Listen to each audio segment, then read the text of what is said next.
Gyveni savo žmogus normaliai, tik atsiverti elektroninį paštą ir pist, žiūri, kokią nesąmonį. Kariniai mokymai.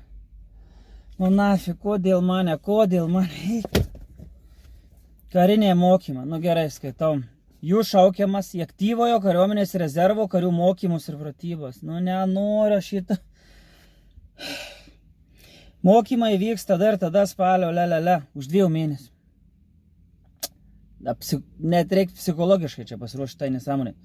Mokymus vykdys Lietuvos kariuomenės mokykla. Jūs tą ir tą dieną 8 valandą turite atvykti į Kauno regioninės komendantūros prievolės komplektavimo centrą.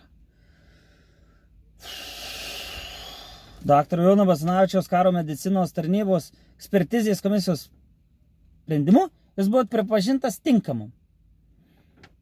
Kimeko praeiti nereikės. Sprendimas galiojantis, sveikatos tikrintis nereikės. Žiūrim, ką toliau šitą beletristiką parašyta.